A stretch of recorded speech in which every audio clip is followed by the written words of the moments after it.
ಹೃದಯಾಘಾತದಿಂದ ಪಿಯು ವಿದ್ಯಾರ್ಥಿನಿ ಭೂಮಿಕಾ ಸಾವು, ಗ್ರಾಮದಲ್ಲಿ ಶೋಕಮಯ ವಾತಾವರಣ.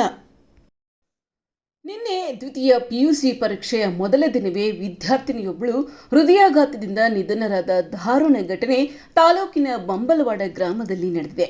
ತಾಲೂಕಿನ ಬಂಬಲವಾಡ ಗ್ರಾಮದ ಭೂಮಿಕಾ ಮಾಳಂಗಿ ಮೃತಪಟ್ಟ ವಿದ್ಯಾರ್ಥಿನಿ ಎಂದು ತಿಳಿದು ಬಂದಿದೆ. ಆಕೆ ಚಿಕ್ಕೋಡಿ ಪಟ್ಟಣದ ಚಿಂಚಣಿ ಶ್ರೀ ಸಿದ್ದಪ್ರಭು ಪದವಿ ಪೂರ್ವ ಕಾಲೇಜಿನಲ್ಲಿ ದ್ವಿತೀಯ ಪಿಯುಸಿ ವ್ಯಾಸಂಗ ಮಾಡುತ್ತಿದ್ದ ಮುದ್ದಾದ ಹುಡುಗಿ. ಶನಿವಾರದಿಂದ ಆರಂಭವಾದ ದ್ವಿತೀಯ ಪಿಯುಸಿ ಪರೀಕ್ಷೆಯ ಮೊದಲ ದಿನವೇ ಈ ದುರ್ಘಟನೆ ಸಂಭವಿಸಿಬಿಟ್ಟಿದೆ.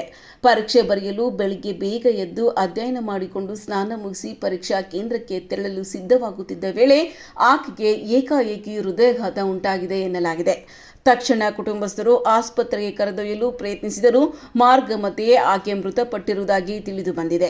ಹಸನ್ಮುಖಿ ಹಾಗೂ ಓದುಗಾರ್ತಿ ವಿದ್ಯಾರ್ಥಿನಿಯ ಅಕಾಲಿಕ ನಿಧನದಿಂದ ಗ್ರಾಮದಲ್ಲಿ ಶೋಕಮಯ ವಾತಾವರಣ ನಿರ್ಮಾಣವಾಗಿದೆ. ಪರೀಕ್ಷೆ ದಿನವೇ ನಡೆದ ಈ ಘಟನೆ ಸಹಪಾಠಿಗಳು, ಉಪನ್ಯಾಸಕರು ಹಾಗೂ ಸ್ಥಳೀಯರಲ್ಲಿ ದುಃಖ ಮಡುಗಟ್ಟಿದೆ.